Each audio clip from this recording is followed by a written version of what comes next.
Good morning, students. So, in our last class, we completed our HGP, that is Human Genome Project, and in this class, we will be dealing with the DNA fingerprinting. So, this DNA fingerprinting, it was discovered by Sir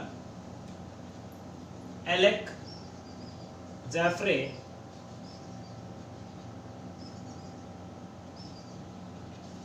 in 1977, and this DNA fingerprinting, it is used for regional screening of DNA. This was first used for the regional screening of DNA in 1983 in order to find out a rapist and killer of two girls in Leicestershire city. So this DNA fingerprinting, it was discovered by Sir Alex Jeffrey in 1977, and it is used for the regional screening of DNA. Now, this DNA fingerprinting, it is based on a specific principle. Then what is the principle of DNA fingerprinting? So, the principle behind DNA fingerprinting is the fact that 90% of DNA of a person is identical to other person. So the differences occurs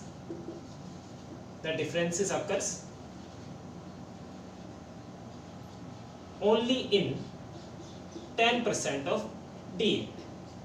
So the principle behind this DNA fingerprinting is the fact that 90% of the DNA of a person is identical to the DNA of other person,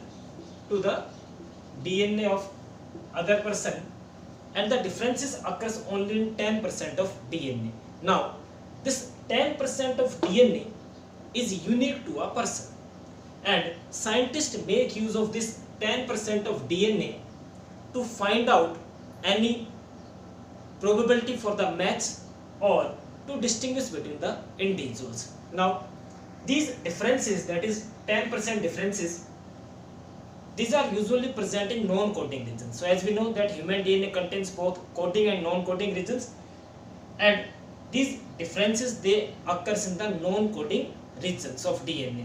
Now, in case of human DNA, these differences which are present in non-coding regions, they are present in specific sequence of DNA. So there are specific sequence of nitrogenous base in DNA or nucleotides that is near about 10 to 100 nucleotides.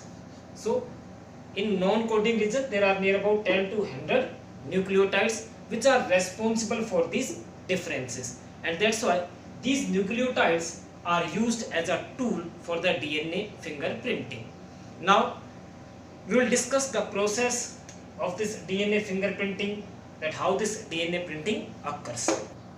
So the non-coding region of our DNA, it contains highly repetitive sequences of nitrogenous bases which are randomly repeated in our genome, and they are found at many locus or many loci in our genome. Now the number of these sequences at a particular loci is unique to a person, and it is never identical to some other person.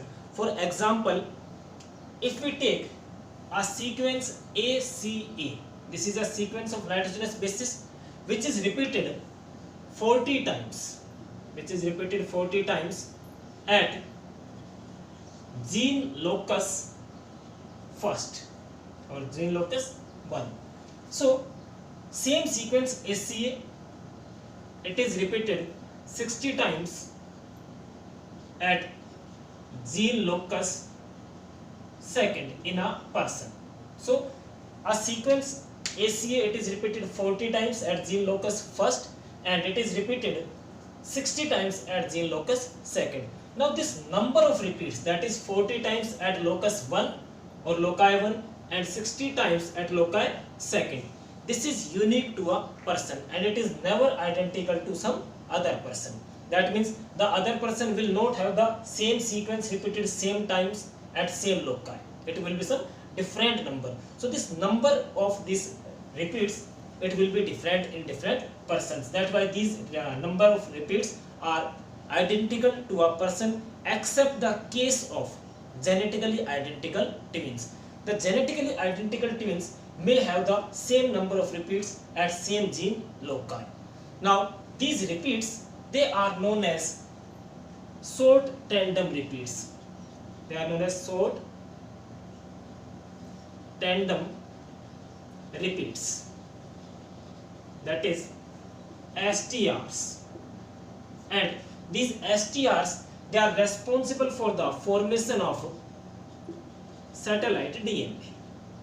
They are responsible for the formation of satellite DNA. Now the short sequences of these short tandem repeats, the short sequences of short tandem repeats, they are known as VNTRs. And this question is asked in your board exam. Its full form was asked. So short repeats of short tandem repeats are known as VNTRs, or the short sequences of STRs are known as VNTRs, that is variable number tandem repeats. And these variable number tandem repeats, they are the base of our DNA fingerprinting. Now these VNTRs, that is variable number tandem repeats, they are inherited in organism from their parents. So VNTRs are inherited from parents and they act as genetic markers. They act as genetic markers in personal identity test. Now the DNA which is used for DNA fingerprinting, it can be obtained from different sources. So what can be the source of this DNA which is used for DNA fingerprinting? The source can be the traces of blood. Traces of blood. It can be urine, it can be semen, it can be saliva, it can be vaginal swabs, or it can be the stains on clothes. Stains on clothes, or even a single hair can be used as a source of DNA for the DNA fingerprinting. Now come to the process of DNA fingerprinting. So we will study the process of DNA fingerprinting step by step through this diagram. So the DNA, it is during the DNA fingerprinting, the DNA is isolated from the source DNA, with the help of high speed refrigerated centrifugation process. So the DNA is isolated from the source with the help of high speed refrigerated centrifugation process. Now after the isolation of this DNA, after obtaining the DNA, if this DNA is present in poor quantity or it is present in less quantity, then the DNA that is STRs or simple tandem repeats, these STRs are amplified with the help of PCR process.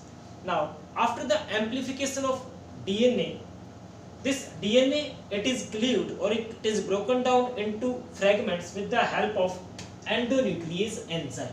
So this endonuclease enzyme, it breaks the DNA into small fragments. So here we have the DNA fragments. Now these fragments, they are of different size. There are some large in size, there are some smaller in size. So we have to isolate these DNA fragments on the basis of their length or size. So the next step is gel electrophoresis. So these DNA fragments are then isolated on the basis of their length with the help of gel electrophoresis process. As we know that our DNA is negatively charged molecule, so during gel electrophoresis, these are the wells in which our DNA sample is loaded, and after loading of DNA sample, when the electricity is applied, there we have two electrodes, that is negative electrode and positive electrode. We are loading the DNA towards negative electrode as the DNA is negatively charged, and from here it moves towards the positively charged electrode. So when the DNA is loaded in these wells, the DNA moves through the gel present in this processor, that is agarose gel, and when the DNA moves through this agarose gel, it moves on the basis of its length. So on the basis of its length, the DNA which is smaller in size or smaller in length, it moves faster and further through the gel, and the DNA which is larger in size, it remains behind. So the smaller DNA move to in faster speeds towards the positive electrode, and the larger DNA strand remains behind. So on the basis of length, this gel electrophoresis, it separates or it isolates the DNA fragments. Now after the isolation of DNA fragments, the double-stranded DNA strands, we have the DNA like this, that is 2 strands of DNA. So after isolation of DNA fragments, these 2 strands of DNA are separated with the help of the alkaline treatment. So in next step, after the isolation through gel electrophoresis, the 2 strands of DNA are separated from each other on the through the alkali treatment, and after alkali treatment, the Southern blotting process is carried out. So that after gel electrophoresis, the next step is Southern blotting. Now during Southern blotting process, a nylon the DNA is isolated on the agarose gel. It is copied on the nylon nitrocellulose membrane. So during this process, first we put a support at the bottom. On this support, a Wurtzmann paper is put, and on this Wurtzmann paper, the gel, that is our agarose gel, it is put, and on agarose gel, the nylon nitrocellulose membrane is kept. Now on this nylon nitrocellulose membrane, again the Wurtzmann paper is kept, and then we put a weight over it. So what happens? The DNA isolated or the DNA fragments which are present on this agarose gel, they get copied on the nylon nitrocellulose membrane, and this process of copying the DNA fragments which are isolated through gel electrophoresis on nylon nitrocellulose membrane, it is known as Southern blotting. Now after the Southern blotting process, the hybridization is carried out. So during hybridization, certain sequences which have the repeated sequences of nitrogenous bases are added in this process, and these sequences are radioactive and they are known as probes. These probes, they have their complementary nitrogenous bases on the VNTRs or on these DNA fragments. So during hybridization, the radioactive probes are added in the process. These radioactive probes have the repeated sequence of nitrogenous bases whose complementary nitrogenous bases are present on the VNTRs, which are copied on the nylon nitrocellulose membrane. So these DNA probes, they are added on nylon nitrocellulose membrane, and these DNA probes, they bound to their complementary nitrogenous bases which are present on nylon nitrocellulose membrane. Now after hybridization, there are certain DNA probes which remains unbound, and these unbound DNA probes, they are removed through washing by water. So unbound DNA probes are removed through washing by water. Now after hybridization, the autoradiography is carried out. During autoradiography, the nylon nitrocellulose membrane, it is exposed to X-rays in order to prepare the X-ray film. So during autoradiography, the nylon nitrocellulose membrane, it is exposed to X-rays in order to prepare a X-ray film, and this X-ray film shows the position where the VNTRs or the DNA fragments bound to the radioactive DNA, and the location of position where the DNA probes bounds to the VNTRs or DNA fragments, it shows a dark band on the X-ray film. So it shows the dark band on X-ray film, and these dark bands are known as DNA fingerprints or the DNA profile. So What happened during DNA fingerprinting? First we obtained the DNA source. We isolated the DNA from the source through high speed refrigerator centrifugation process. Then this isolated DNA, if obtained in poor quality or in less amount, it is amplified with the help of PCR. Then this isolated and amplified DNA, it is broken down into small pieces with the help of endonuclease enzyme. The DNA fragments are then isolated on the basis of their length through aerosol electrophoresis. Then after isolation, the isolated DNA present on this aerosol, it is copied on a nylon nitrocellulose membrane. That process is known as blotting or southern blotting. After southern blotting, the radioactive DNA probes are added on nylon nitrocellulose membrane.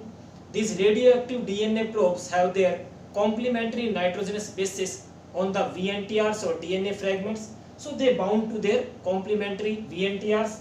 The unbound DNA probes are removed through water wash, and after that, and this process is known as hybridization. And after hybridization, the nylon nitrocellulose membrane, it is exposed to X-rays in order to prepare a X-ray film, and this X-ray film shows the position or the location where the DNA probe bound to the DNA fragments or VNTRs, and the region where DNA probe bound to VNTRs or DNA fragments, it shows a dark band, and these dark bands, they are known as DNA fingerprints or DNA profile. Now come to the applications of this DNA fingerprinting. So this DNA fingerprinting, it have been used for identification of criminals. So the criminal cases have been solved by using this DNA fingerprinting. For example, there are some if a person have committed a crime, okay, and after the crime have performed, the CBI team or the department related to police, they have obtained certain blood samples or the source of DNA from that location where the crime have occurred. Then if for that crime 3 persons are suspected, but out of these 3 persons we don't know that which person is the original criminal. So from these 3 persons the blood is taken out, and then DNA fingerprinting is performed, and the DNA fingerprints of these 3 persons, they are matched to the DNA fingerprint of the DNA which is obtained from the site of where the crime have performed. So during this identification of criminals, suppose this is the sample DNA that is obtained from crime site, and these A, B, C are the 3 suspected persons for this crime. So the DNA fingerprints of that sample which is obtained from crime site, it is matched with the DNA fingerprints of these 3 people. If we match the DNA fingerprints, then the first DNA fingerprint is here. A do not have this fingerprint, but B have the DNA fingerprint. C again do not have the DNA fingerprint. Again, this sample DNA fingerprinting is here. This do not have. Again, this do not have, but this this have, and this do not have. So again we see the third DNA fingerprint here. It do not have, and it again have. It do not have. So we are matching the DNA fingerprint of this sample with these 3 suspected peoples, and we found that the B person have the identical DNA fingerprints to that sample. That means that DNA that is obtained from that criminal site or crime site, that is of B person, and this is the B person who have done that crime. Now come to the second application of DNA fingerprinting, that is this DNA fingerprinting. It is also used to solve the maternity and paternity cases which are related to our parents. So suppose if there are 2 parents A and B which are claiming for a same child, then during DNA fingerprinting, the DNA fingerprints of that child, they are matched with the 2 parents.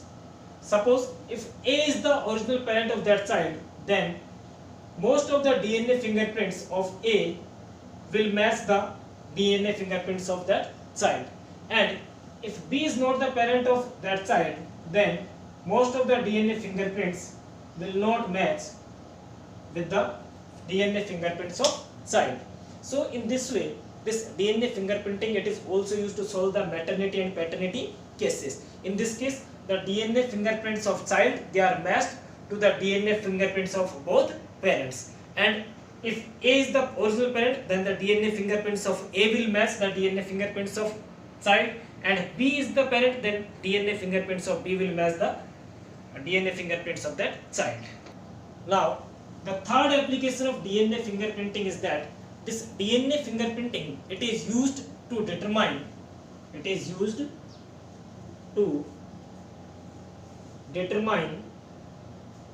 the extent of genetic variations, and it is also used to study inheritance patterns. It is also used to study the inheritance patterns. Now, the next application of DNA fingerprinting is that it is used to determine human lineage and lineage of other animals also through biological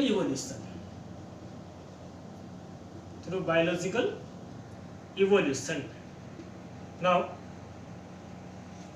next application of DNA fingerprinting is that DNA fingerprinting is also used for diagnosis of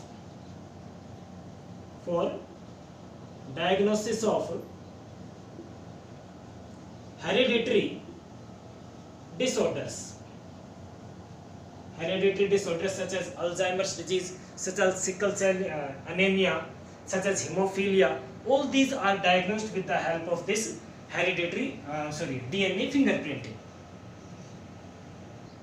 Now, the next application of DNA fingerprinting is it is also used to find out a bacterial resistance for certain antibiotic. So, used to find out a bacterial resistance to a particular antibiotic.